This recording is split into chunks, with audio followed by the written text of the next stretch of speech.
So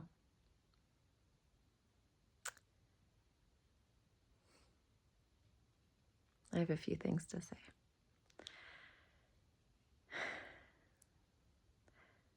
I wonder when people are just going to realize that you just can't pull shit on me. You just can't. Y'all try really hard. You really do. Good job. So, this is my last video on social media, and I don't care anymore. You did it, motherfuckers. I don't care anymore. I don't give a shit. I really don't. So, just stick with me. I got a lot to say. I don't know how long it's going to take. Hopefully not that long, because I'm already getting meandering. You could stop making fun of me for that, too. At least I let my brain go somewhere and explore things and ask questions, even questions that are childish. I encourage people to do that. I really hope y'all do. Anyway, I was somewhere this weekend, and I thought it was really encouraging and great. But I noticed a few things, and this is what I mean about noticing things. And it's always funny when people think that I don't notice, because I do. I always notice. It just takes me a while to like put things together, you know? Sometimes not that long. And I figured things out pretty quickly within the day. And then over the weekend, and then today. Anyway,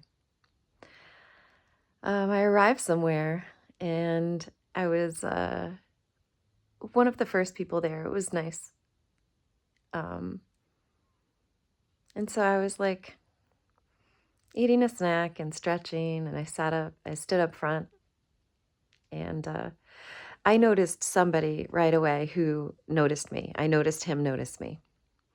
This guy had a blue raincoat on, because it was drizzling this weekend when the day started. And I could tell right away that this person was going to come over and try to talk to me, because I could read people really well. It ain't that hard. You just got to pay attention, man. Anyway, so I see this person like having, very surface conversations with other people, and I notice him keep staring at me. He just keeps looking. So I'm like waiting for him to come over. So anyway, I finish my snack and I walk over to a garbage can and I throw out the wrapper, and I come back to where I was standing, and I just kind of put my book bag down and I start stretching, because that's what I do. I stretch everywhere. Ask all my friends. Anytime we go out and have a drink, I'm fucking stretching myself at the bar. I don't care. I literally don't care. So this person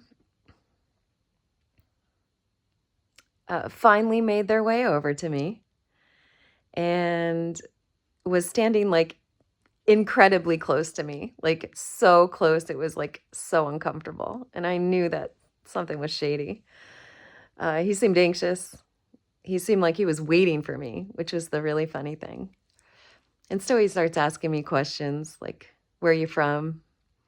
Talking about himself a little bit, but asked me where I was from. And I said, New England.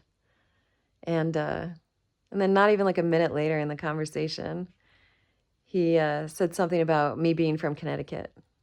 And I looked at him and I questioned him and I said, I never said I was from Connecticut. I said I was from New England. And then he like gets a little flustered, and he starts trying to like make fun of and describe people from Connecticut like I'm a pure example of people from Connecticut. And I just played along with this guy because I knew he was full of shit.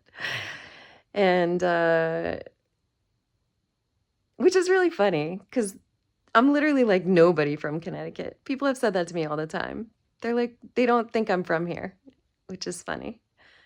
Probably because the way that I talk and the way that I act and the fact that I really love people a lot. And that's also something I wanted to talk about, you know. People always, you know, talk about or question people who love people, which is funny. And I think they do that just because most people don't feel love or feel looked at or accepted in their life. Um, but I always did. Literally, I always did. I always loved people. I was always happy. I was always joyful. I was always laughing. I always welcomed people. I always wanted people to feel included. I could feel people, you know. I joke around that I feel people before they even walk into a room, because I do. It's creepy in a good way, you know. It makes me love people more that I see them. And the reason why is because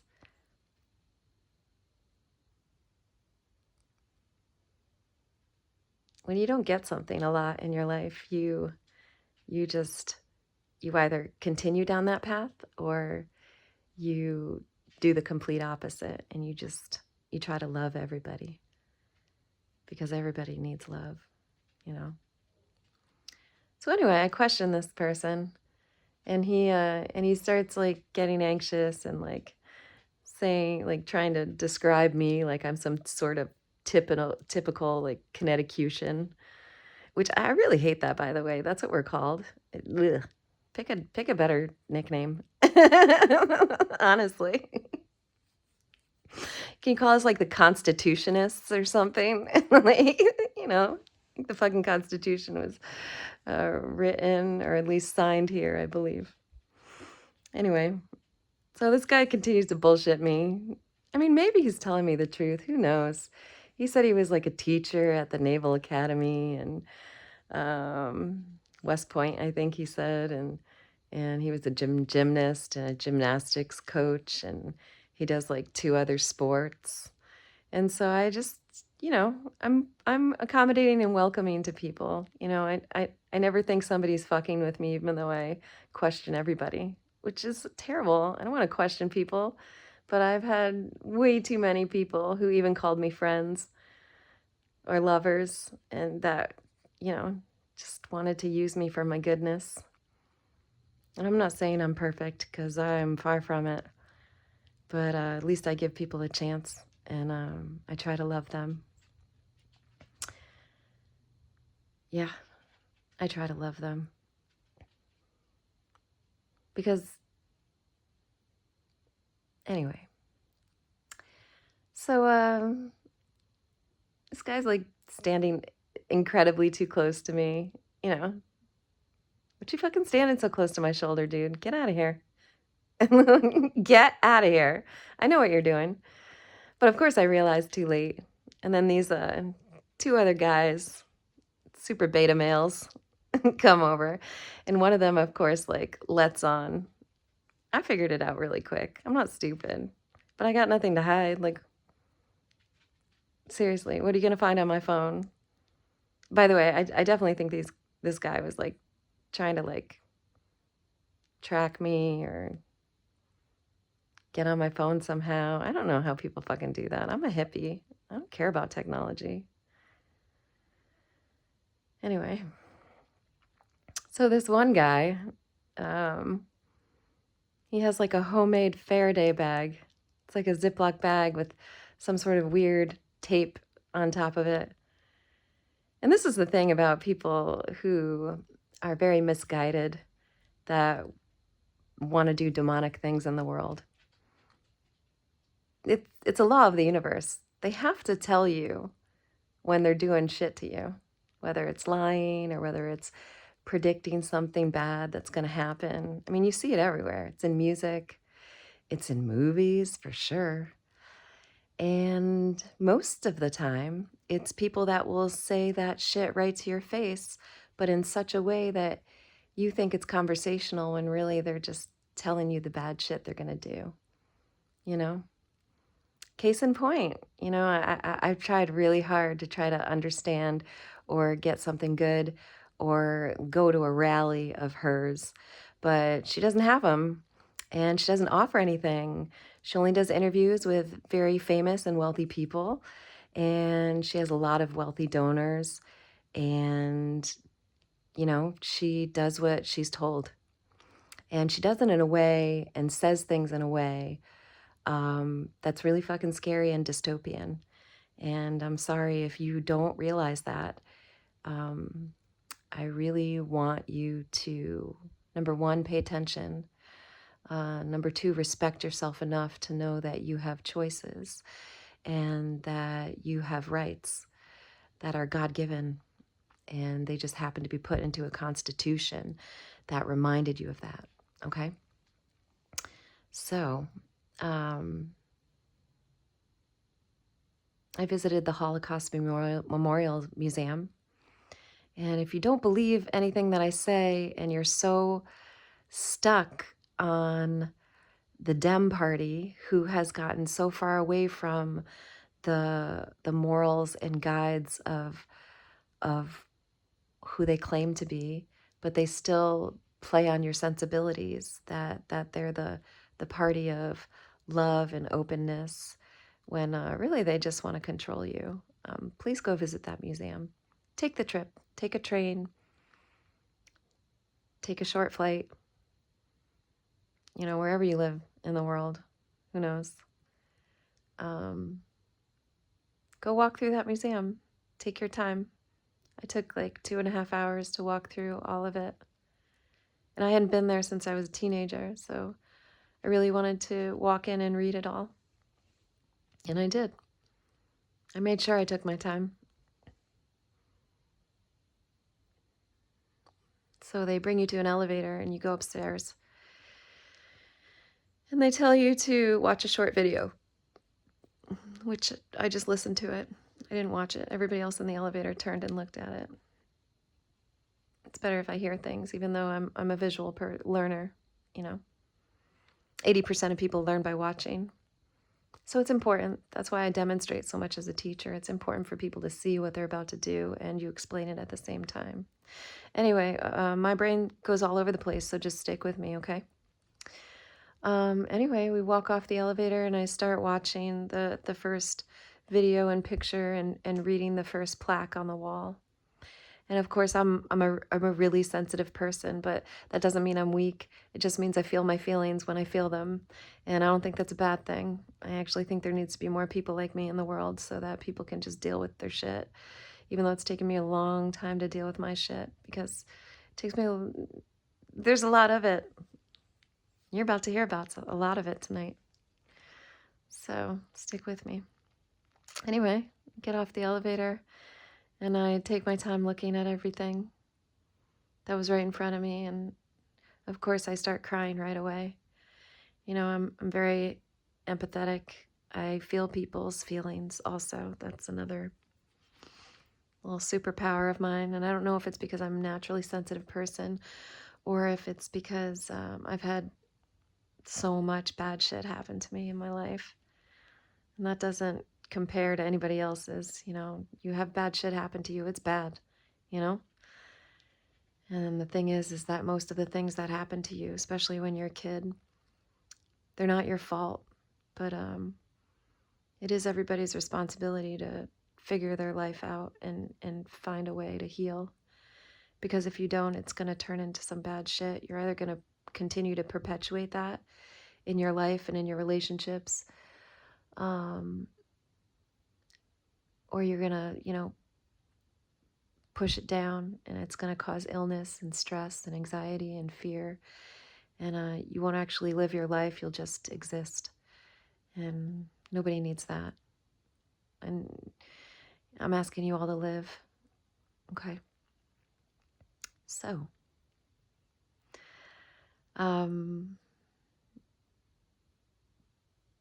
it was really hard.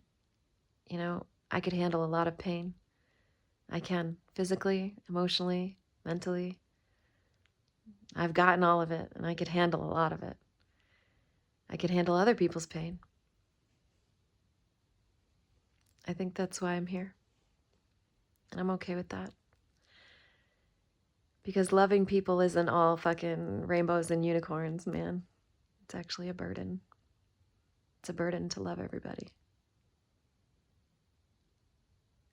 The reason why unconditional love is so rare is because almost nobody is capable of it, in my opinion. Because if they really knew what it was,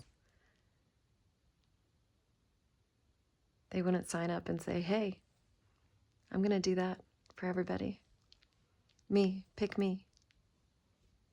And that's okay, because I was picked. And I know that. I know I'm here to love people. It's literally the one thing that I'm best at. A lot of people might call bullshit on me, but that's just because you haven't met me, motherfucker. Sorry. So anyway, I know these guys are bullshitting me. Even if they're nice people or good people, you know, because I believe everybody's inherently good. I just think that we got ancestors that don't know how to deal with their shit, so they push it on you. And I'm sorry that happened to you. I'm sorry that happened to me too, man. It sucks. I'm sorry it happens to anybody. Anyway, I realized very quickly these guys are bullshitting me.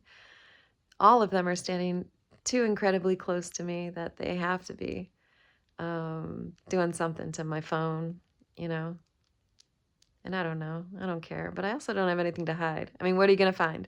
You're going to find videos of me teaching, combos of things that I like, screenshots of PubMed articles and things that I want to learn, poetry, pictures of my dog. Like what? What are you going to find? More love? All right. Have at it. I don't give a shit. I really don't. And that's mainly why I'm making this video.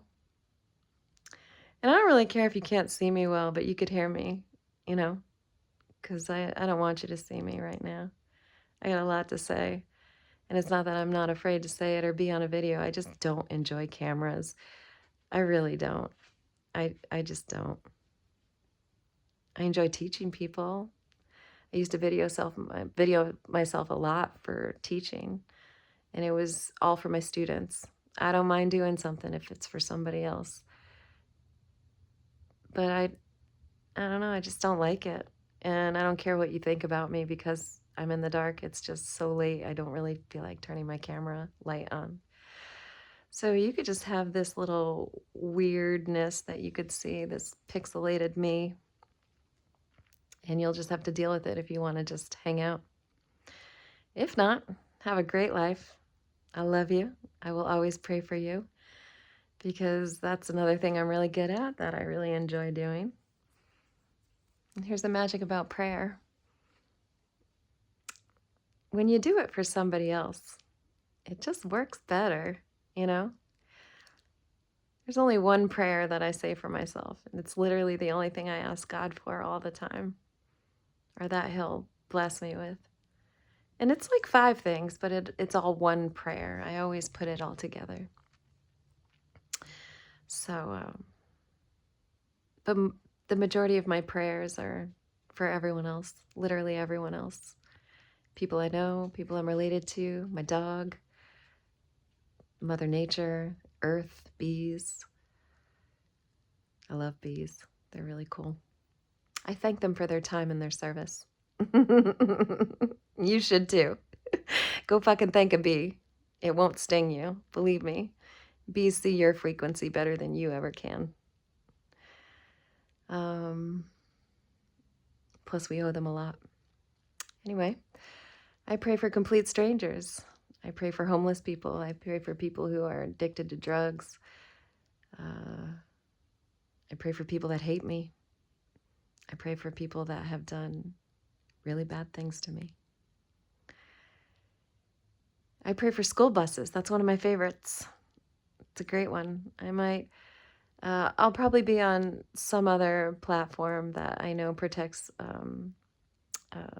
free speech. So it definitely won't be social media. This is the last time you'll see me, for certain. Um,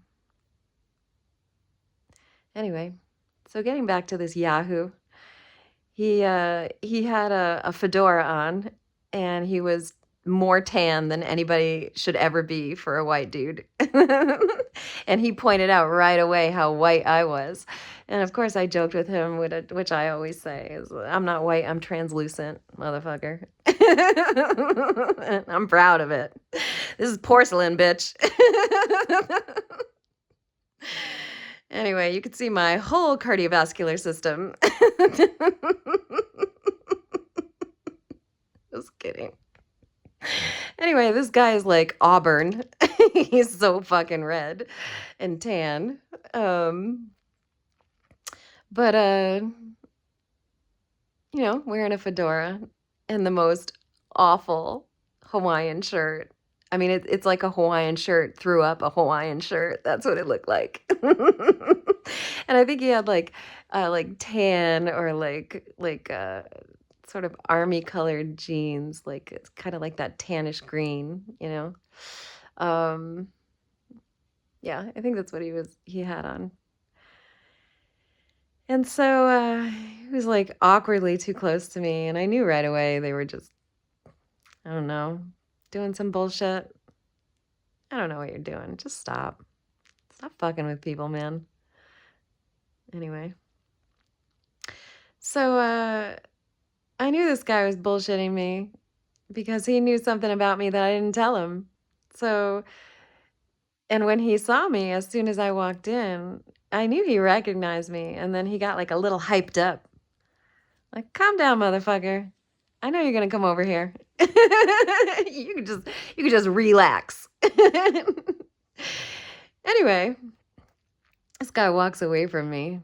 And by the way, if you were on stage or you saw a video angle from stage going out into the crowd, I mean, you can't miss this guy. He was front and center. He was right on the gate hanging out. So check out that video. You're going to feel that. You're going to see that vomiticious fucking Hawaiian shirt. Even if he did have good intentions, like, don't stand so close to me. Seriously. Don't you understand personal space? Obviously not, because I think you're messing with me. Whatever you were doing there. Fucking with my phone for sure. I'm sure he's watching this right now if he was. I mean, I don't know how that shit goes. I don't really care. Anyway, this guy was like saying that he did a bunch of sports and stuff and that he was super athletic. And I'm not saying he didn't look fit, because he looked great. But he walked away, and I'm an ass woman, by the way. So I'll tell you why in a second. But I notice everybody's ass. I mean, I notice them, but it's not like I'm like fucking staring at shit. I just notice them because it's I appreciate butts, and some shit happened to me when I was young, so that just probably makes me focus on that, you know? But anyway, for somebody who does 3 different sports and is retired and just kind of hangs out and only works out, this guy's ass was pretty flat. And so I knew immediately that he was like a super liar, or at least trying to deceive me in some way. Because humans are bipedal. And so the only reason why we have such voluptuous butts, round asses, is because our whole structure changed when we started walking upright. Our hip flexors lengthened, our pelvic bone, rotated and took on a different position, specifically to support all our organs and our sexual organs specifically, but also kind of like, pelvis means basin, I believe, in Latin. And so like it literally holds up your insides. And so because we walk, there's a few mammals that also have butts, like horses or deer and like goats, and that's because they all can leap or extend through their back legs. That helps grow that butt muscle. And so your gluteus maximus, from what I've read, is one of, if not the largest muscle in your body per square inch. Um, and if you work out that much, you just should definitely have an ass. And this guy kind of didn't. So, how do you get a flat ass? From sitting on it and not working out. So you might work out your upper body, but I think you're lying about gymnastics and all the other shit that you did. Can't get shit by me, motherfucker. Anyway, I'm being really obnoxious right now, but I don't care. So. And I was ready to talk about this, and I'm trying to work up the nerve right now.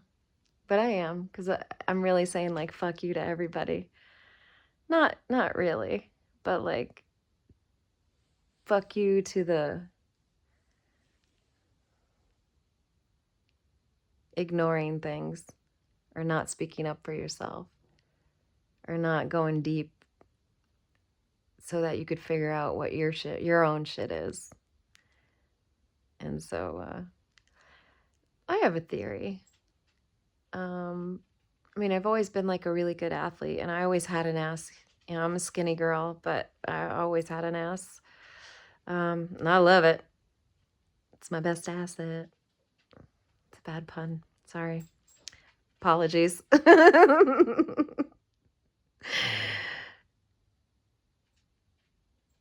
Growing up,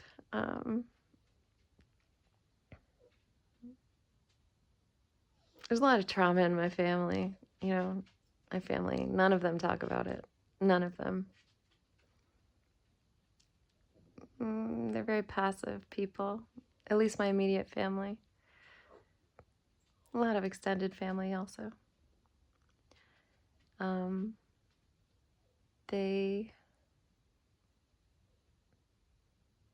have had a lot of bad things happen to them.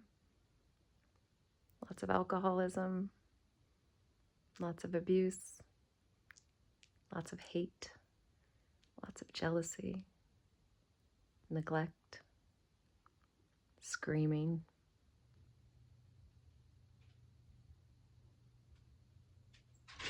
That's just my immediate family. Why am I laughing about that? That's sick. I guess when you grow up with a lot of shit, you have nothing else to do but laugh about it.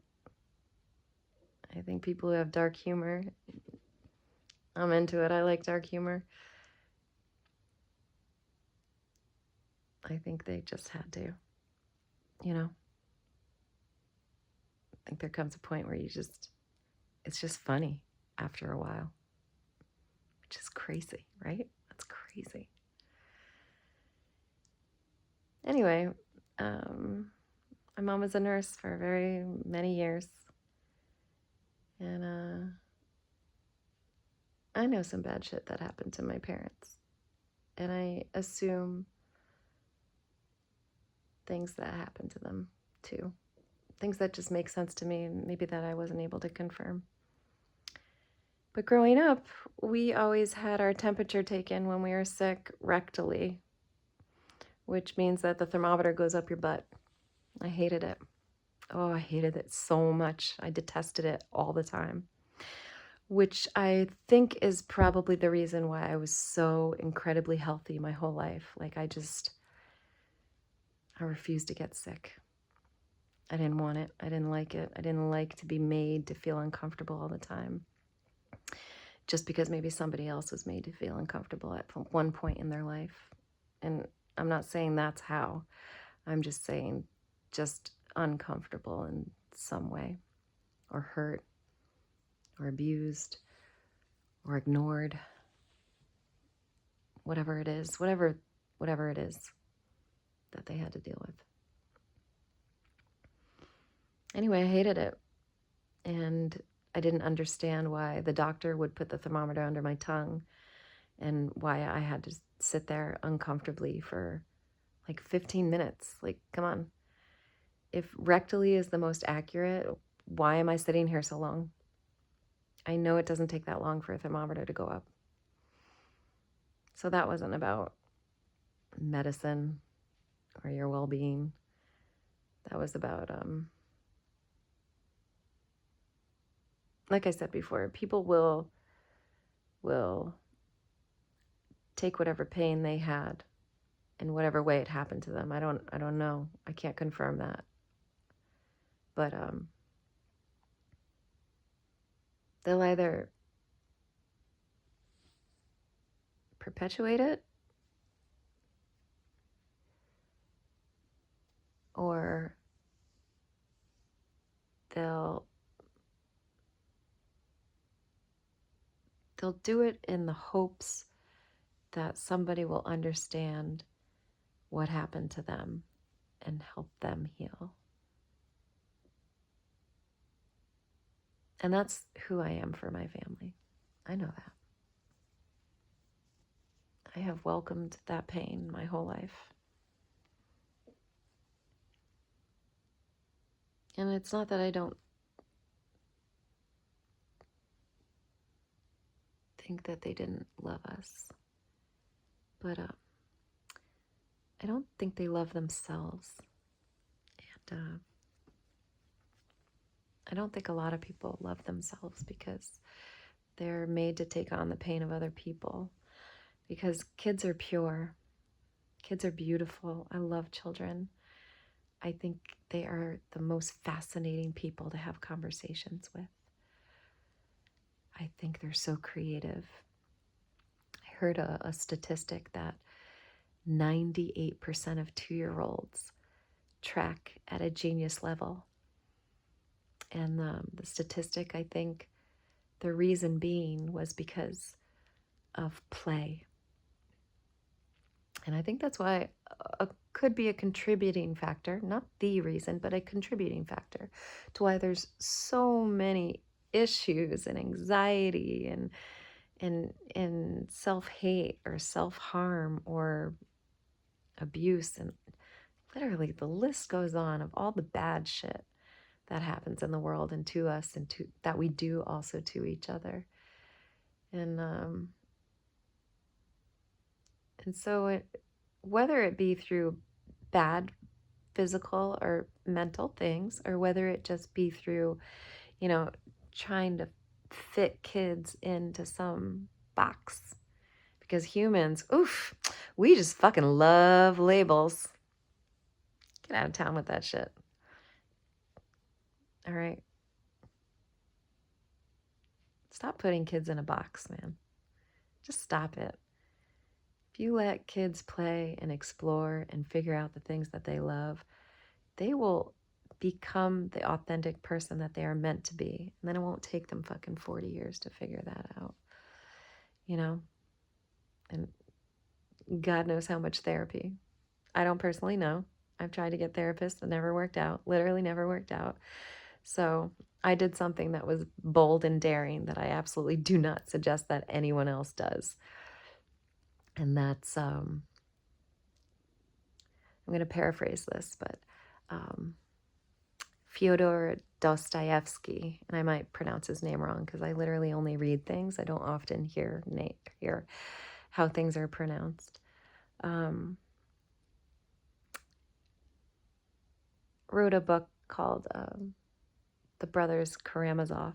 I haven't finished it. I've only started it.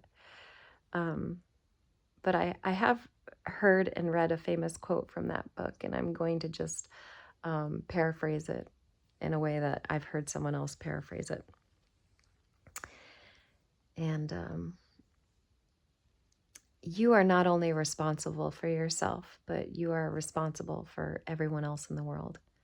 And so I took that to heart. And as a way to try to heal myself or to deal with my own shit, I took everything as a sign. as a way to figure my shit out. So anything that I saw in somebody else that they were either saying or music lyrics or any other way that you find a sign or feel a sign, whether it be through like numbers or conversations that you overhear in a coffee shop, whatever it is, I took it seriously. Meaning I took that thing and put it on myself to see if I could figure out how to deal with it. And man, don't do it.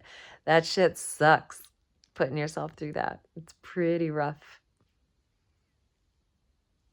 But I did learn a lot, you know. I'm always into learning lessons, and yeah, I was trying to teach myself lessons. Because here's the thing, you know, and this isn't my personal quote. I just relate to this so much that I'm going to mention it because I actually don't know the author. You know, I don't have people. I'm the person that people have. And when I first read that, I was floored because ain't that the fucking truth?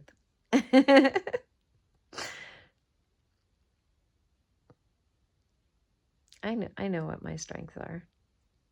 I make people feel good about themselves. And the reason why is because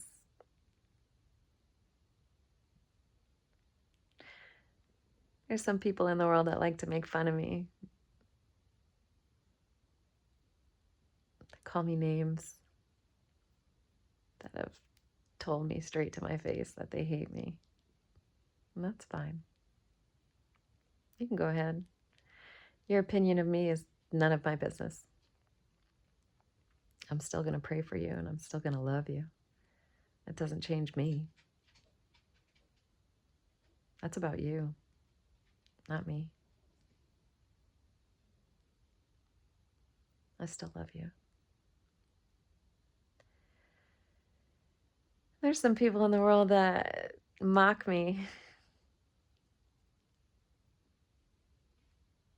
It's funny because they think that I think that I'm God, which I don't.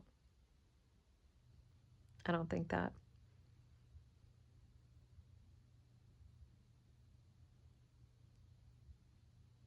I love God. I'm just a woman who loves a lot. I'm a wild woman who has a personal relationship with God. And you might not like that word.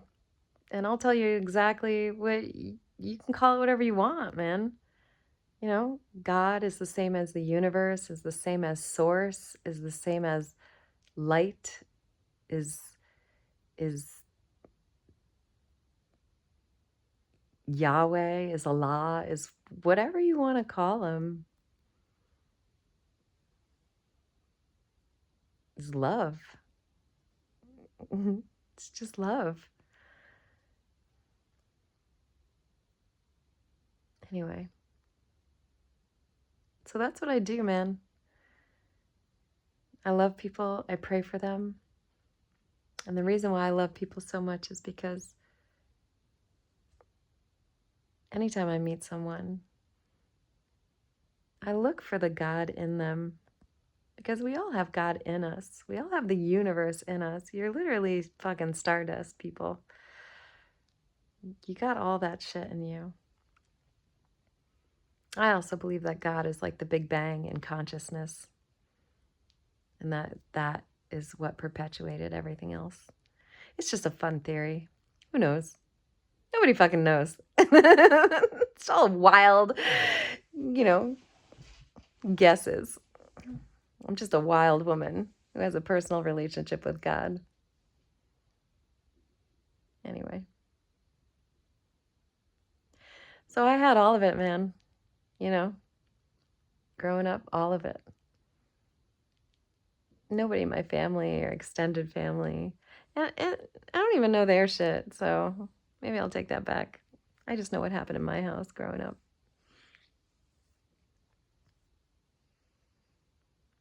You know, manipulation, abuse, emotional immaturity,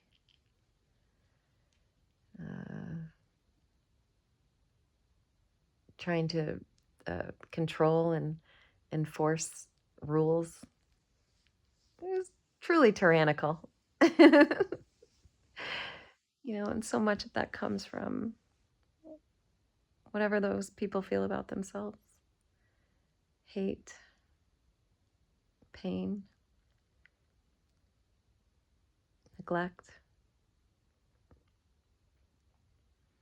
You know, and that leads you to like all the bad shit like drugs or alcohol or self-hate or self-harm, or even worse, harming someone else. Like, just fucking heal yourselves, man. Stop doing that shit. God.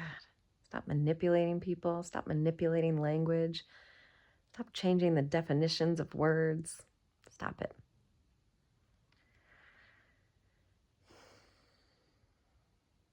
This is the other thing about like tyranny.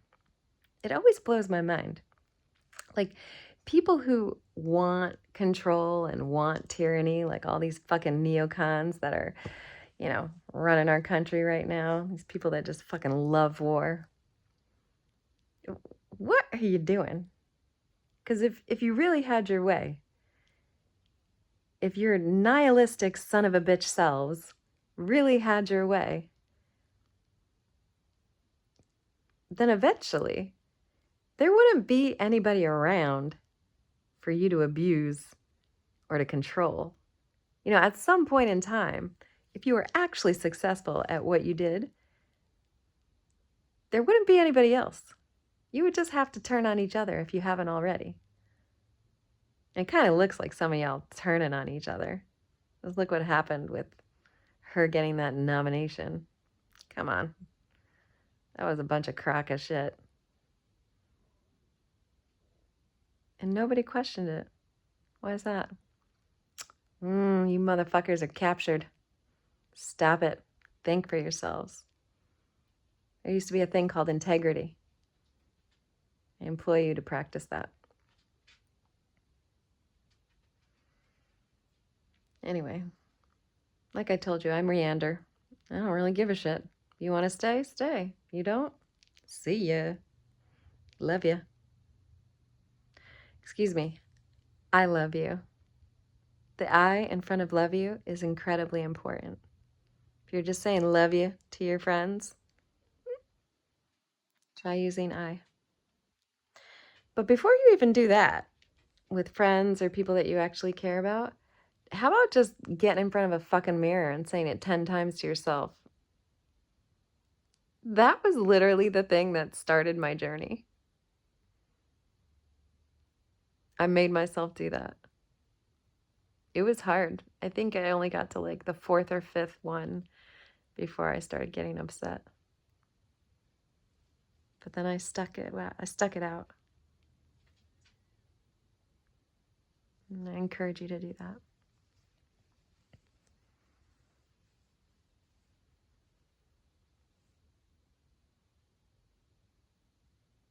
So anyway,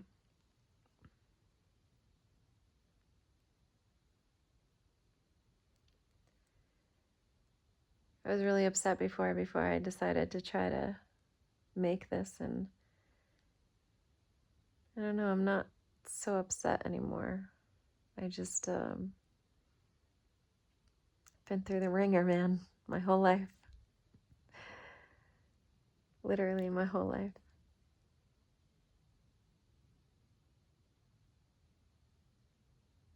I'm obsessed with concussions and head trauma.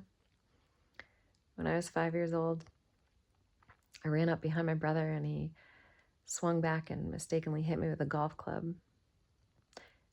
At least that's the story I've been told. I still haven't been able to get into the hospital records to find out for sure. But I have a huge, it's about 1.5 or 2 inches long scar in the middle of my head.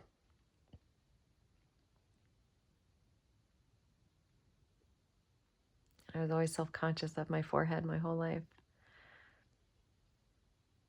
But here's the thing, I learned in psychology, and I'll probably not remember exactly what everything's called, but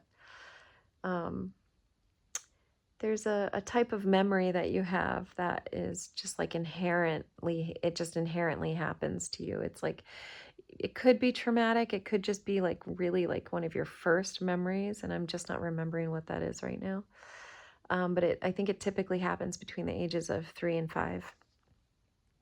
And I got to tell you, like, maybe it's just like the stories that I've been told and me constantly asking questions, but I don't remember getting hit in the head. I do remember how I felt. And I remember it being very psychedelic, my life. Not even kidding. And this is one thing that used to make me feel very weird. And it's not that it was like constant, it would just happen every once in a while, but it happened between the ages of 5 through 11. I just like things sparkled. And maybe kids just see psychedelically until a certain age. Maybe we like beat it out of them with, traditional schooling and not letting them play and not letting them think for themselves. You never know. We don't know. We don't know what a kid sees for real. I just know when I hang out with my nephew, we have a fucking ball, man, and he loves to tell me jokes, even though I don't know what he's saying, man. It's funny. It's funny. He's a funny kid. What if what if they can just see all your auras? What if kids can see your aura or your frequency? I think they can. I mean, I think being in utero is psychedelic.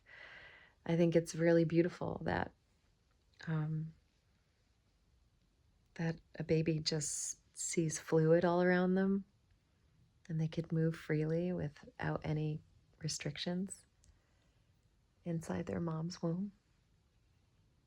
And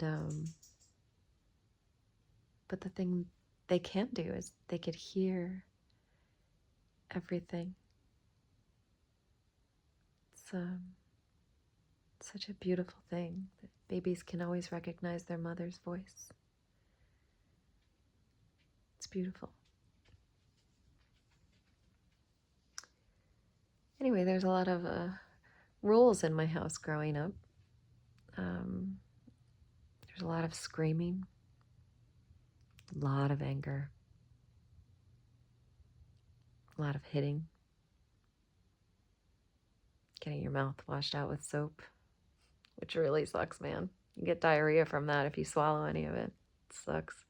And by the way, I could tell you the best tasting soap out there. It's Ivory. Tastes the best. I really hated Irish Spring. That shit was terrible. And what was even worse was like a liquid dial. That was terrible because like liquid soap, like it just keeps foaming up in your mouth. It really sucks. Um,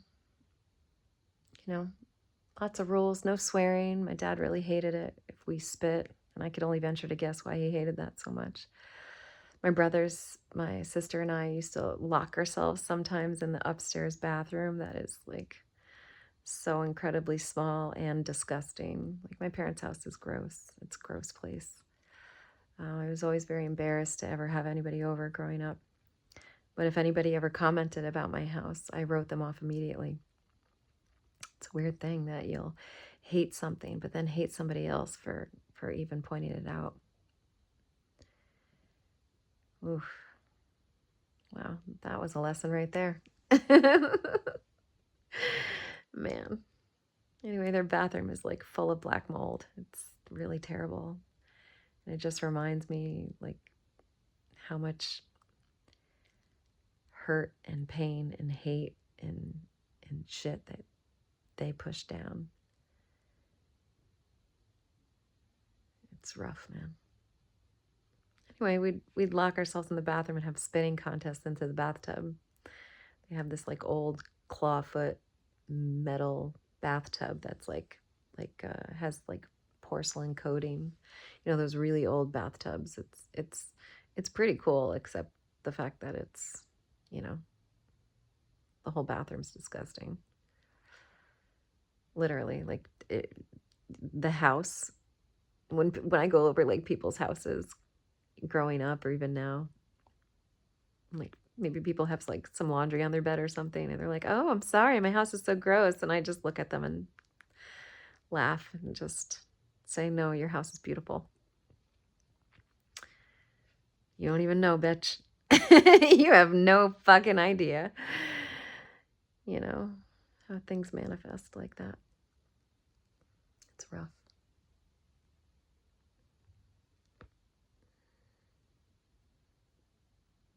But I remember we got caught spitting, even though we locked the door. We got caught spitting into the bathtub. My dad made us open the door, and every single one of us got hit.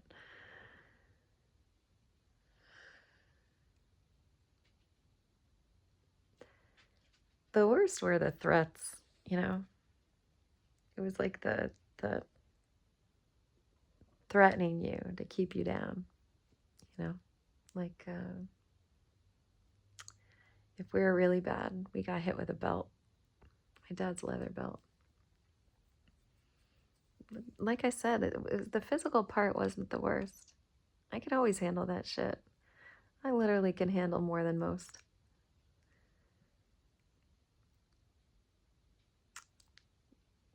It was the the prequel to that, which was the threat. That was folding the belt in half and then pushing it together so it kind of opened and looked like an eye, and then snapping it really loud, you know? And you knew it was coming next. And this is the crazy thing. I sound really terrible. It was terrible, but it wasn't all the time. My parents had very, very specific rules. And as to what they would do, how they would do it, or how our punishment would happen. The majority of what happened in our household was actually screaming. Everybody just screamed at each other constantly.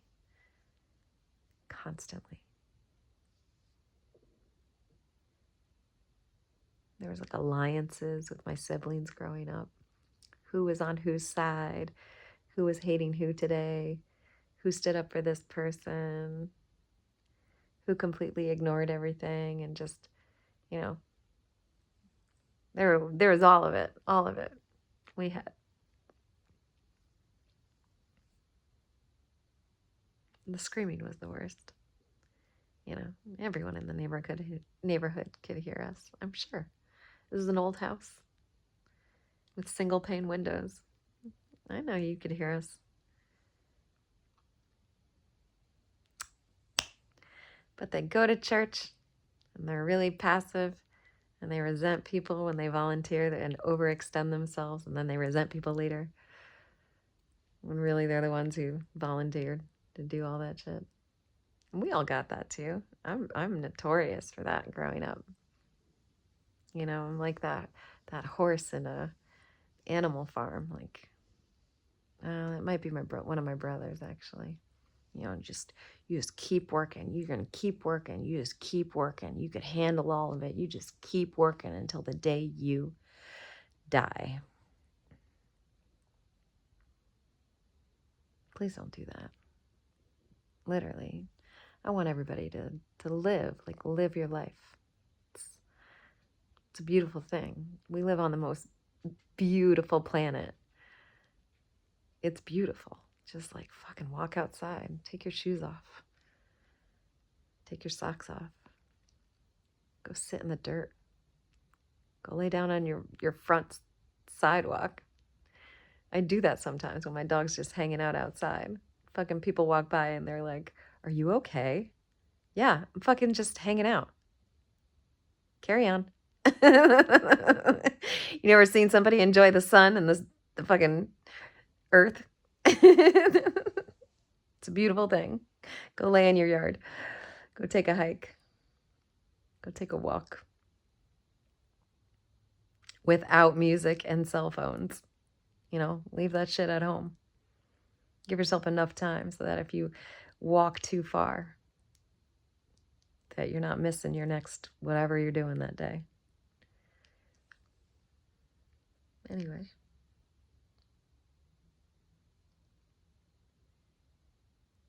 There's a lot of people that I admire and love and I learn from.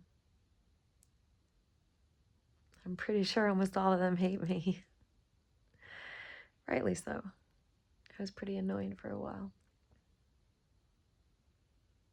People think I'm a piece of shit, I'm sure.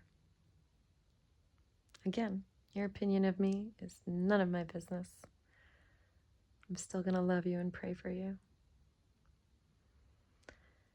It's like behaviorists and funny men who pretend to be Christian that just love using complicated words and listening to themselves talk.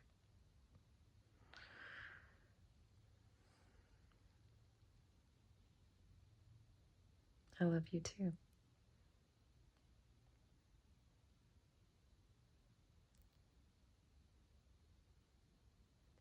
And maybe it's because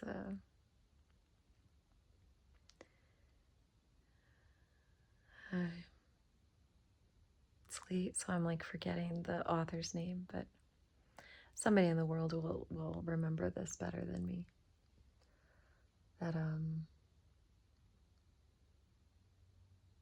so I love you because the whole world conspired in order for me to find you.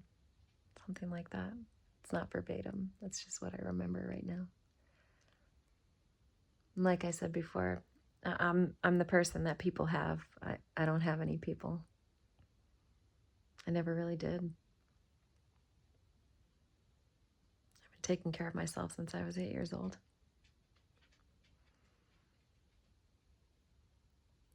I've been assaulted twice and raped once. And the crazy thing is the first time, 2 times that those happened, I always dealt with things, even though I was a pretty passive person and very quiet. Like I dealt with them. The first time was when I was 8 and the kid was 7. And he did it to me right in front of my brothers and my sister. It was at our next door neighbor's house. And I looked around and I'm certain they saw it. And they didn't do anything. And so I turned to him and I punched him. And he rolled over. And then I moved to the end of it was like one of those like beds, like sofa beds, like you pull out the sofa. So I sat on the edge and I crossed my arms and I squeezed my knees together and I looked around at my siblings and I realized,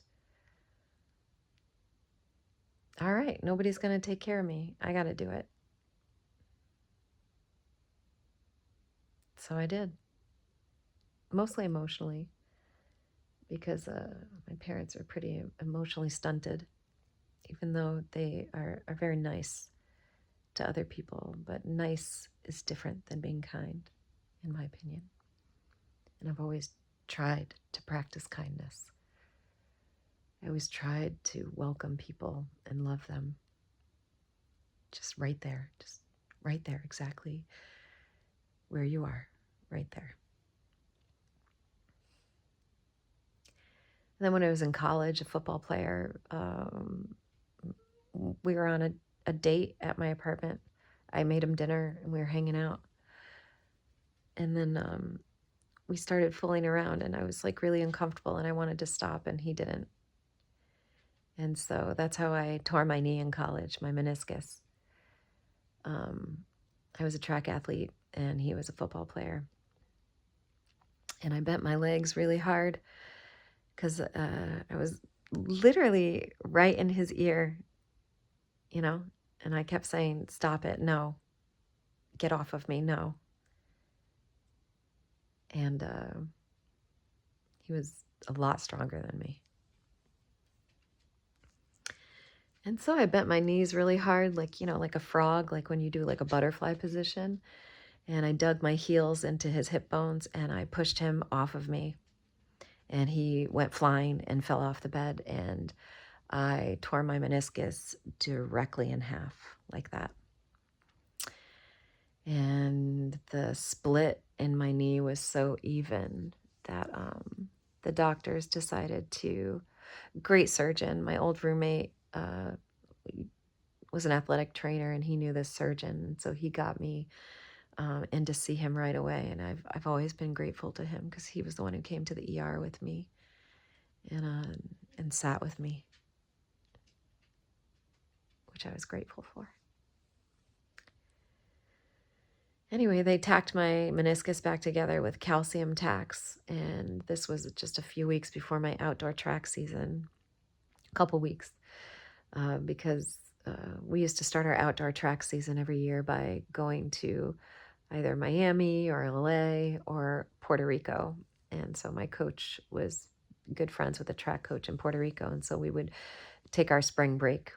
And it would start off our season. We would be training and we'd compete with like different teams in different parts of the United States and Puerto Rico. It was great. Really amazing people we met there, you know.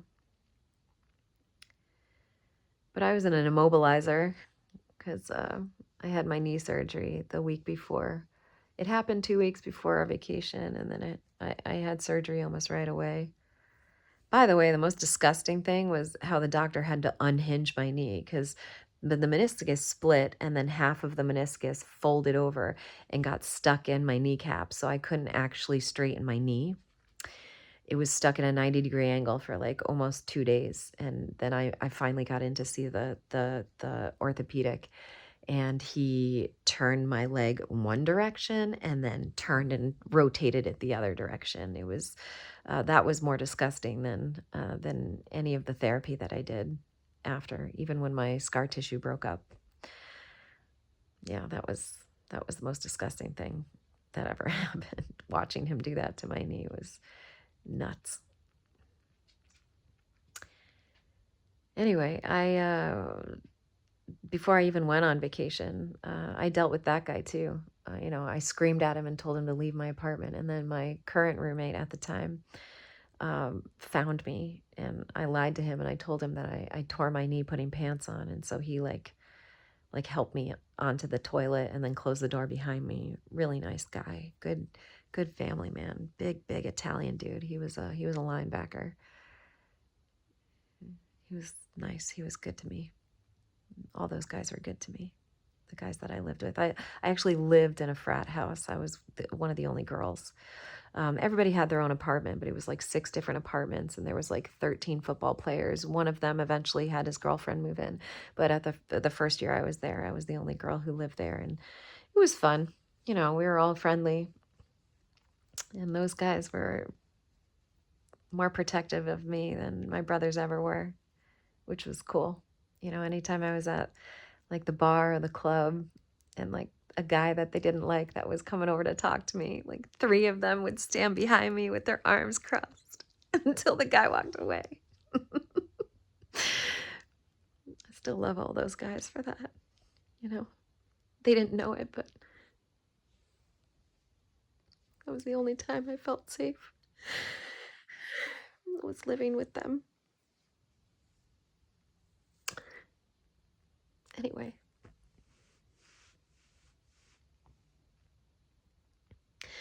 So I hobbled into the field house a couple days after my surgery to go see my track coach, and I saw the guy that had done it to me, had done this to me, and I confronted him. And so I thought, and it's weird because I had closure. He came up to me and this was the crazy thing. He cared more about the fact that I couldn't run my outdoor season that year because I was a heptathlete and a pole vaulter, and I was really getting into pole vault. I was doing really well, and I had to miss an entire 4 months, really 6, because it took me the whole summer to feel more comfortable even running again and feel safe, trusting my knee. And so I lost a lot of time as an athlete, and I was really angry about that. But he cared more about the fact that I was missing out on my track season than he cared about the fact that he was not listening to me. He cared more about me as an athlete than he cared about me as a woman. And I've read this recently, and I've said it recently in a post. You know, the the the quality or health of a culture or society is you could tell is how they treat their women. And there's a lot of broken people out there. I'm not hating on men right now at all. I love men. Like, really. We need men. We need men to be men again. And so they need to heal. And women need to stop blaming men for everything. And that's a blanket statement, so I apologize if that feels harsh or rude to anybody, but that was the way that I've figured things out. You know, I always tried to do it on my own, and that's not everybody. And so I am sorry if this bothered or hurt anybody, because it's just, it was my way. My ways was to take care of myself. And I didn't want that. And I also don't want that for other women. I want women to feel safe. You know, we are divine. We are literally, we hold the portals. Our womb is the portal into the spirit realm. We bring souls into this planet. You don't have to agree with me or believe that. But know that you're divine. You're special. You're a nurturer. Even if you have like a difficult personality or personality that is not as open as mine is. I'm a very open person. I am very open. Like, done one of those personality tests, and I'm like fucking off the charts crazy, like 95th percentile, 98th percentile in that. It's pretty nuts.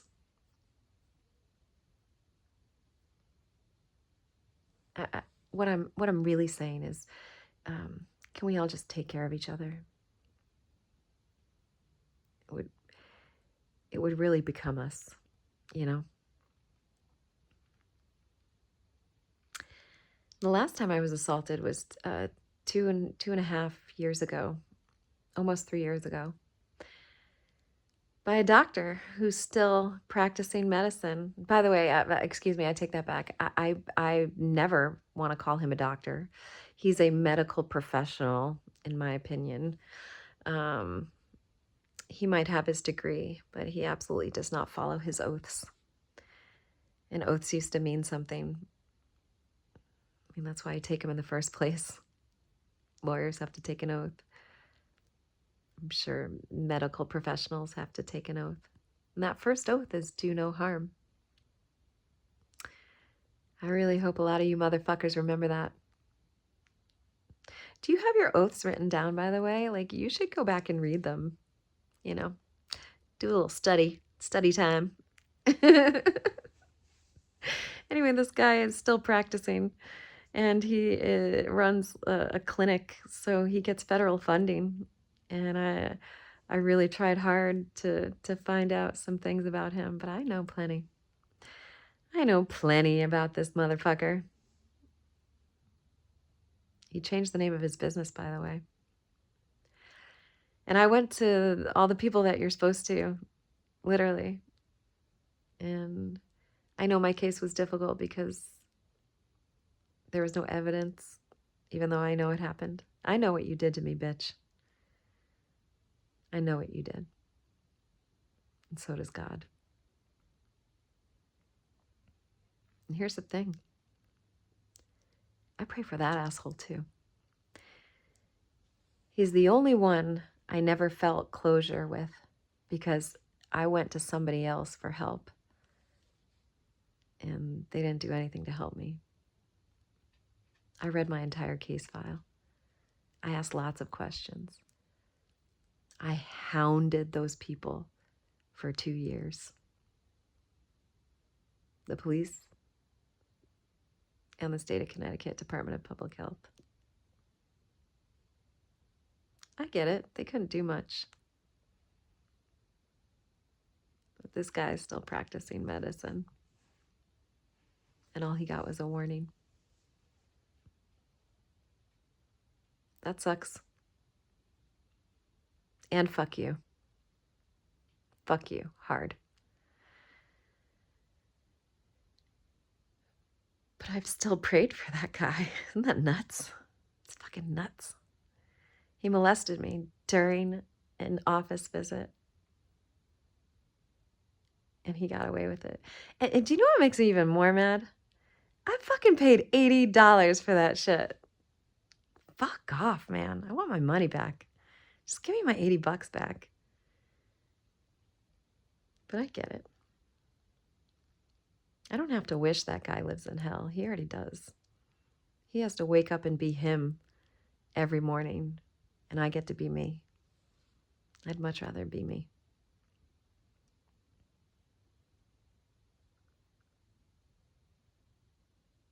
Anyway.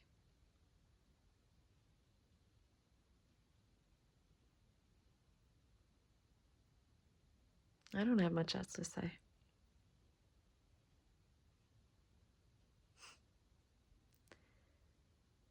I've definitely been through the ringer, man. Here's the crazy thing. I choose kindness. I don't ever let any of these people get the better of me. I choose love. I choose prayer.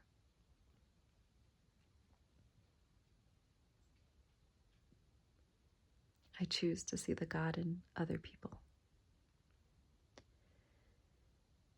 And I really hope you try that too.